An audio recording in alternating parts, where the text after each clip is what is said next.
Hello friend, good morning all of you. आप लोग कैसे हैं? आशा करता हूं कि आप लोग स्वस्थ होंगे, मस्त होंगे और अपने अपने पढ़ाई में व्यस्त होंगे। दोस्तों, आज लाए हैं बीपीएससी टीचर के सीटीपी के प्रश्न और जीके जीएस 5 मैथ का। इसमें टोटल 25 क्वेश्चन रहेंगे और आपको अपना एबिलिटी टेस्ट चेक करना है कि कितना प्रश्न मेरा सही हो रहा है, कितना गलत हो रहा है। दोस्तों, ये सेट जो है मैंने टेक्स्ट बुक से लिए हैं, ये बनाया हुआ सेट है। आप इसमें अपनी योग्यता को चेक कर सकते हैं। दोस्तों देखिए, 1 नंबर में है कि श्यामपट्ट को शिक्षण सहायक सामग्री के किस समूह या श्रेणी में शामिल किया जा सकता है? तो आपका 1 नंबर है श्रव्य सहायक सामग्री, 2 है दृश्य सहायक सामग्री, 3 है श्रव्य दृश्य सहायक सामग्री और 4 है इनमें से कोई नहीं। तो आप दिमाग लगाइए रोक पॉज करके वीडियो को, और आपका जो सही आंसर है ये 2 नंबर है दृश्य सहायक सामग्री, क्योंकि बोर्ड पर हम सिर्फ देखते हैं, उसे सुनते नहीं हैं। अतः आपका जो आंसर होगा दृश्य सहायक सामग्री होगा। चलिए अगला प्रश्न देखते हैं। आपका अगला प्रश्न है सूक्ष्म शिक्षण विधि शिक्षण की खोज डैश द्वारा की गई। देखिए दोस्तों, सूक्ष्म शिक्षण मतलब माइक्रो टीचिंग आप लोग बीएड में पढ़े होंगे। वो जो है खोज किसके द्वारा किया गया था? तो ये किया गया था आपका जो है ड्वाइट एलन के द्वारा। इसके द्वारा ड्वाइट एलन। चलिए आपका अगला प्रश्न है। आपका अगला प्रश्न जो है, एक अच्छी पाठ्य पुस्तक डैश से बचती है। देखिए, लैंगिक पूर्वाग्रह, लैंगिक संवेदनशीलता, लैंगिक समानता, सामाजिक उत्तरदायित्व। तो आप लोग जानते होंगे कि इसमें जो है लैंगिक पूर्वाग्रह या लिंग भेदभाव करना जो है इसमें कोई भी पुस्तक या कोई टीचर जो है पसंद नहीं करते हैं। अतः आपका उत्तर जो हो जाएगा 1 नंबर होगा लैंगिक पूर्वाग्रह। चलिए आपका अगला प्रश्न है, ब्लूम की वर्गीकी में अंतिम डोमेन कौन सा है? तो संज्ञानात्मक डोमेन, भावनात्मक डोमेन और साइकोमोटर डोमेन। तो आपका जो आंसर होने वाला है यही 3 नंबर है, साइको डोमेन। चलिए आपका अगला प्रश्न है, पाठ्यचर्या का अर्थ है सभी अनुभव जो छात्रों को स्कूल में मिलते हैं, विषय जो संकाय द्वारा स्थानांतरित किए जाते हैं। आपका तीसरा ऑप्शन है पाठ्यक्रम के लिए निर्धारित पाठ्यक्रम। आपका चौथा ऑप्शन है कक्षा के अनुभव, खेल और क्रीड़ा। तो आपका सही विकल्प है कि सभी अनुभव जो छात्रों को स्कूल में मिलते हैं वही क्या कहलाता है? पाठ्यचर्या। यानी पाठ्यचर्या का अर्थ क्या है कि सभी अनुभव, यानी चाहे जो अच्छा अनुभव हो या बुरा अनुभव हो, वो सभी पाठ्यचर्या का अर्थ है, सभी अनुभव जो छात्रों को स्कूल में मिलते हैं। तो अतः आपका विकल्प ए सही होगा। चलिए अगला प्रश्न देखते हैं। एक रचनात्मक कक्षा में शिक्षक ज्ञान का मार्गदर्शक और डैश होता है।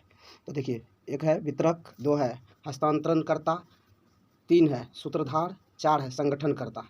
तो आप जानते हैं कि किसी गुरु को या किसी टीचर को जो है क्या माना जाता है? ज्ञान का सूत्रधार माना जाता है। अतः आपका आंसर 3 होगा, सूत्रधार।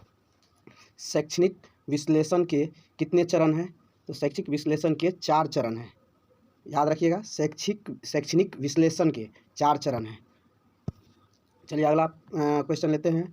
पाठ्यचर्या लचीली होना चाहिए, को रटंत अधिगम को बढ़ावा देना चाहिए, बहुत विशाल होनी चाहिए, कठोर होनी चाहिए। तो आप जानते हैं दोस्तों कि पाठ्यचर्या जो होना चाहिए कैसी होनी चाहिए? लचीली होनी चाहिए, ताकि अधिगमकर्ता को क्या लगे?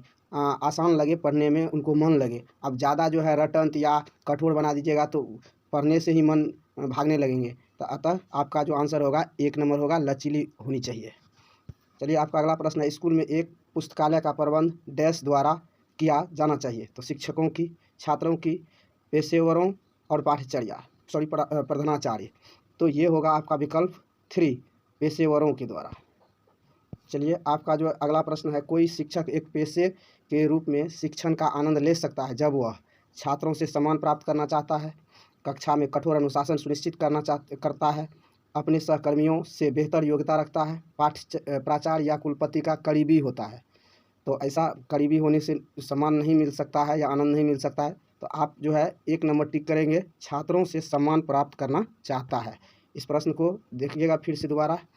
योजना आयोग की स्थापना कब की गई? तो दोस्तों जानते हैं योजना आयोग की स्थापना जो है मार्च 1950 में की गई थी। अब योजना आयोग की जगह पर नीति आयोग आ गया है 2015 से। याद रखिए, 1 जनवरी 2015 से योजना आयोग के जगह पे क्या आ गया है? नीति आयोग। नीति आयोग का नीति का फुल फॉर्म क्या होता है? National institution for transforming India. दोस्तों इस फुल फॉर्म को भी याद रखिएगा। अगला प्रश्न है आपका, निम्नलिखित में से किस सिंधु घाटी स्थल से पहला युगल समाधियों के प्रमाण मिले हैं? तो दोस्तों ए नंबर है लोथल, बी है कालीबंगा, सी है कोटदा और डी है मोहनजोदड़ो। तो आप जानते होंगे कि लोथल जो है ये गुजरात वाले क्षेत्र में पड़ता है, और यहाँ पर जो है हड़प्पाकालीन जो है ये लोथल जो थे ये एक बंदरगाह थे, यहीं से मिले हैं। तो आपका जो सही आंसर होगा लोथल होगा। चलिए दोस्तों, अगला प्रश्न लेते हैं। इनमें से किस स्थान पर प्रधानमंत्री मोदी भारत की पहली जल मेट्रो परियोजना को हरी झंडी दिखाएंगे?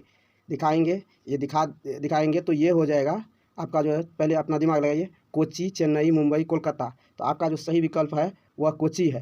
दोस्तों हम कलकत्ता मारे थे, जो गलत है, आप लोग याद रखिएगा कोच्चि, ठीक है, कोच्चि। तो अब अगला प्रश्न लेते हैं। बिहार में 1857 के विद्रोह का नेतृत्व किसने किया था? तो 1 नंबर है रानी लक्ष्मीबाई, 2 नंबर है तात्या टोपे, 3 नंबर है कुंवर सिंह, 4 नंबर है बीके दत्त। बताइए, आप लोग कमेंट में आंसर भी लिख सकते हैं, लिखिएगा। इससे होगा क्या कि आपको याद हो जाएगा। देखिए, आपका जो सही विकल्प है कुंवर सिंह है। कुंवर सिंह और अमर सिंह दोनों भाई था, बिहार के आरा जिला से ये लोग थे। और इनके बारे में और भी जानिएगा कि ये जो है क्या क्या था, अंग्रेज का गोली लगने के बाद जो है इनके हाथ में गोली लगा था, वो हाथ को काट करके गंगा में फेंक दिया था।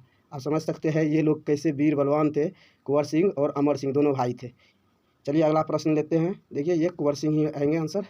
भारत के चुनाव आयोग ने बिहार के राज्य चिन्ह के रूप में किसे नियुक्त किया है? तो दिनेश लाल यादव, मैथिली ठाकुर, पंकज त्रिपाठी, रवि किशन।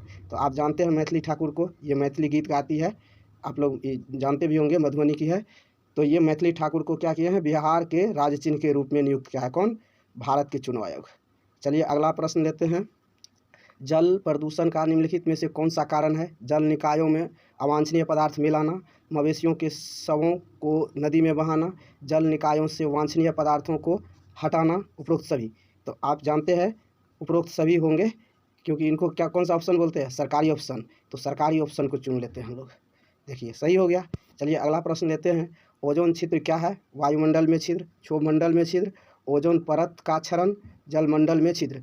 तो आपका जो सही विकल्प होगा ओजोन परत का क्षरण, यानी ओजोन परत में जो छिद्र ही ओजोन छिद्र कहलाता है। जानते हैं इससे अल्ट्रावायलेट रे पृथ्वी पर आता है, जिससे काफ़ी पृथ्वी पर टेम्परेचर बढ़ जाता है। और अल्ट्रावायलेट रे जो है शरीर के लिए, स्किन के लिए काफ़ी हानिकारक होता है, क्योंकि इनसे जो है कैंसर या चर्म रोग की बीमारियां भी होती है। तो ये भी याद रखिएगा। ओजोन का जो है फार्मूला क्या होता है जानते हैं? O3। चलिए अगला प्रश्न लेते हैं। कम तापमान के कारण जानवर सर्दियों में नींद में चले जाते हैं, उसे डैश कहा जाता है? तो उत्परिवर्तन, पुनर्जनन, शीत निष्क्रियता, पुष्प दल विन्यास। तो ये जो है आपका सही आंसर होने वाला है शीत निष्क्रियता, ठीक है। इसको हाइबरनेशन भी बोलते हैं हम लोग इंग्लिश में। तो याद रखिएगा कि कम तापमान में जो है जानवर क्या हो जाते हैं, नींद में चले जाते हैं, इनको क्या बोलेंगे? शीत निष्क्रियता यानी हाइबरनेशन। चलिए अगला प्रश्न देखते हैं। निम्नलिखित में से कौन सा वन कम वर्षा वाले क्षेत्रों में पाए जाने वाला वन है? सदाबहार वन, 2 नंबर शंकुधारी वन, 3 नंबर पर्णपाती वन, 4 नंबर 1 और 2 दोनों। देखिए दोस्तों, जहाँ पर कम वर्षा होगा वहाँ पर शंकुधारी वन होगा। शंकु का मतलब क्या होता है? नुकीला। तो नुकीला कब होगा? जहाँ पर पानी की कमी होती है। तो वृक्ष क्या करते हैं कि ऐसे पत्तों का शेप बना लेते हैं, या ये सब वृक्ष को खुद नॉलेज नहीं होता है, ऐसा मान सकते हैं। प्रकृति का ऐसा नियम होता है या उनकी परिस्थिति होती है, जिन वजह से वो क्या करते हैं कि उनका नुकीला हो जाता है पत्ता, जिससे वाष्पोत्सर्जन कम हो जाता है, और वो उसके जो अंदर पानी रहता है उन पानी को वह होल्ड कर लेता है, यानी कम मात्रा में पानी इवोपरेट हो पाते हैं, यानी वाष्पोत्सर्जित कम हो पाते हैं। तो अतः आपका जो आंसर होने वाला है शंकुधारी वन, याद रखिएगा। अब देखिए मैथ का जो है प्रश्न आ गया है। 24, 42, 76, 44 और 54 का औसत क्या होगा?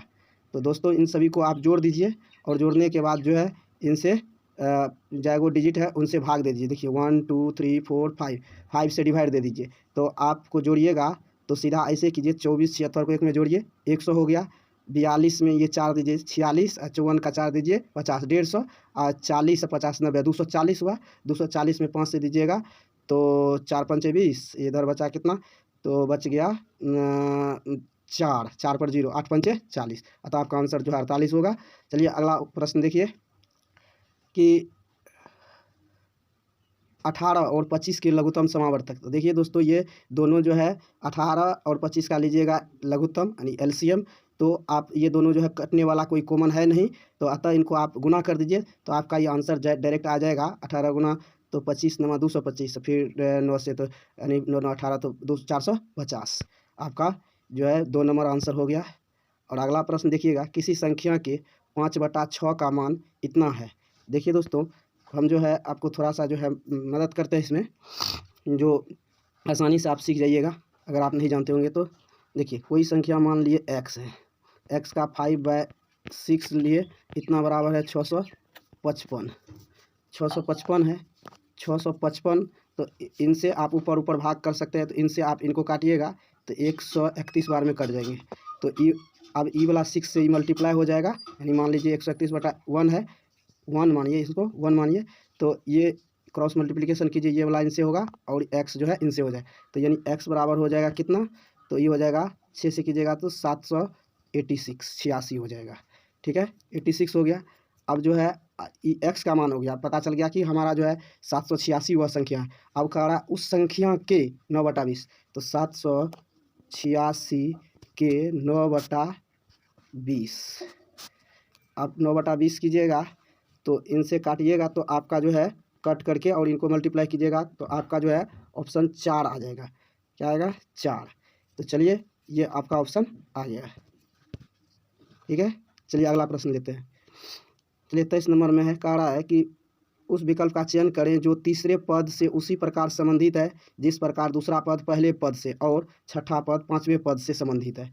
तो आप देख सकते हैं कि यानी कह रहा है कि जो तीसरे पद से संबंधित है, यानी चयन करें जो तीसरे पद से उसी प्रकार संबंधित है जिस प्रकार दूसरा पद पहले से, यानी दूसरा पद ये है इनसे, और फिर कह रहा है कि तीसरे पद यानी तीसरा पद से ये किस प्रकार संबंधित होंगे जिस प्रकार ये इनसे होंगे। तो दोस्तों देखिए, इसमें जो है 30 × 5 = 150 हो रहा है, इसमें भी कुछ 88 64 64 8 चौके 32। तो इनको आप कीजिएगा, वैसे आपका आंसर जो है ये 1 नंबर आने वाला है। आप इनको थोड़ा सा दिमाग लगाइए। देखिए, हमने इनको कैलकुलेशन ऐसे करके यही आया आंसर। चलिए अगला प्रश्न देखते हैं। देखिए, अब देखिए 7 × 5 = 35, 35 में से 11 घटाइए तो ये 24 आ जाएंगे। सॉरी, एक सेकंड, ये कितना आ जाएंगे? तो 24 आएंगे। इसी प्रकार जो 9 × 72 में से 15 घटाइए 57 आएगा। उसके बाद 12 × 36 में से 3 घटाइएगा तो 33 आएगा। 63 × 91 में से 21 घटाइएगा 70 आएगा। तो आपका सही विकल्प 70 है। चलिए अगला प्रश्न देखते हैं। रिया ने सुरेश से कहा, वह लड़का जिससे मैं कल मिली थी मेरी दादी या नानी के एकमात्र दामाद के भाई का बड़ा पुत्र है। रिया उस लड़के से किस प्रकार संबंधित है? तो देखिए दोस्तों, इनको आप जो है ध्यान दीजिएगा कि जब ऐसा प्रश्न रहे तो आपको क्या करना है कि फैमिली ट्री बना लेना है। इससे क्या होगा, फैमिली ट्री बनाने से यह बहुत आसानी से समझ में आ जाएगा। देखिए, ये रिया है, रिया के यानी बोल रहे हैं ये मेरे दादी या नानी, तो इनके जो है पहले माँ होंगे और इनके एक पीढ़ी और ऊपर होंगे, तो ये इनके दादी चाहे नानी होंगे। तो इनके पुत्र, ठीक है, इनके पुत्र के, देखिए क्या कह रहा है, दादी और नानी के एकमात्र दामाद, तो इनके दामाद होंगे, या इनके दादी हो या इनके नानी, इनके दामाद होंगे। दामाद के भाई, तो दामाद के भाई कौन लगेंगे? देखिए, दामाद के भाई अगर नानी होंगे तो दामाद के भाई इनके चाचा लगेंगे, रिया के चाचा लगेंगे। अगर इनके मान लेते हैं दादी है या दादी है तो दादी के तो ये फूफा के भाई लगेंगे। और इनके पुत्र, तो देखिए, तो इनके पुत्र जो है यहाँ पर ये दोनों एक मतलब अथी में आ रहे हैं, क्या कह रहे हैं, सीरीज कह सकते हैं या पीढ़ी में। और ये जो है इनके फूफा होंगे या अंकल होंगे, तो इनके पुत्र, और ये जो है इनके पिताजी होंगे, ये रिया है, तो रिया के चाचा या रिया के फूफा के बेटा, तो कौन लगेंगे? तो कजन लगेंगे। अतः आपका आंसर क्या हो जाएंगे? कजन। तो आपका जो है ये अंतिम प्रश्न है, तो ये कजिन आ जाएंगे। चलिए दोस्तों, तो इस तरह से दोस्तों वीडियो को शेयर कीजिएगा, लाइक कीजिएगा, और अच्छा लगे जानकारी तो सब्सक्राइब भी कीजिएगा। Thank you, all the best. जय हिंद, जय भारत।